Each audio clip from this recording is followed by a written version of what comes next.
ஐஷா சேனலுக்கு உங்களை வரவேற்கின்றோம். பித்ரு தோஷம் நீங்க மகாலயபட்ச காலத்துல நாம் செய்ய வேண்டிய ஒரு சில செயல்கள் பற்றி தான் நம்ம இந்த பதிவுல தெரிஞ்சுக்க போறோம். ஐஷா சேனலை சப்ஸ்கிரைப் பண்ணிக்கோங்க, பக்கத்துல இருக்கிற பெல் ஐகானையும் பிரஸ் பண்ணிக்கோங்க.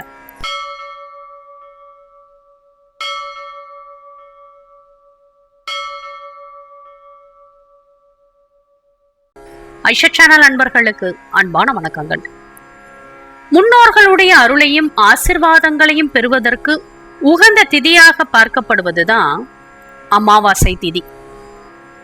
இந்த அமாவாசை திதியானது புரட்டாசி மாதத்துல வருவது ரொம்பவே சிறப்பான அமாவாசையாக பார்க்கப்படுகின்றது.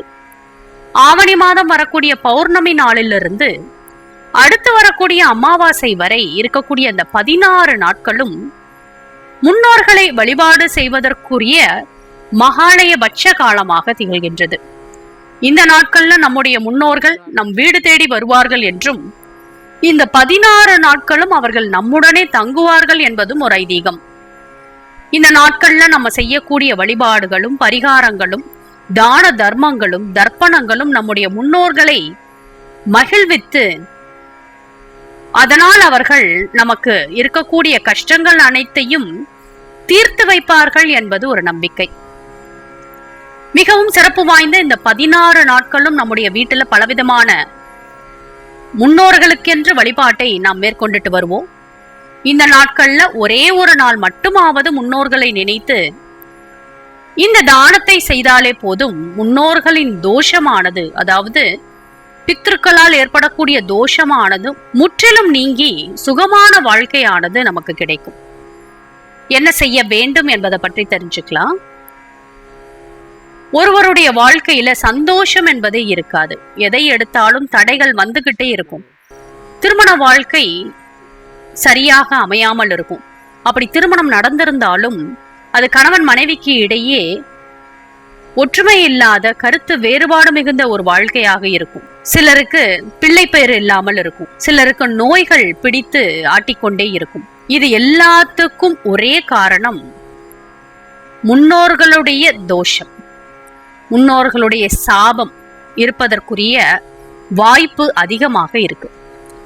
அதனாலதான் எந்த ஒரு காரியத்தை செய்வதாக இருந்தாலும் முதல்ல குல தெய்வத்தை நாம் வழிபாடு செய்ய வேண்டும், பிறகு முன்னோர்களை வழிபாடு செய்ய வேண்டும். இப்படி இவர்கள் இருவரையும் நாம் வணங்கிவிட்டு தொடங்கக்கூடிய எல்லா காரியங்களுமே பரிபூரணமான வெற்றியை நமக்கு கொடுக்கும். அப்படிப்பட்ட முன்னோர்களை வழிபாடு செய்வதற்கு 16 நாட்கள் தான் மகாலயபட்ச காலம். இந்த 16 நாட்கள் நிறைவடைவதற்குள் இந்த எளிமையான தானத்தை நாம் செய்துவிட வேண்டும். இதனால பித்ரு தோஷமானது முற்றிலும் நீங்கிவிடும்.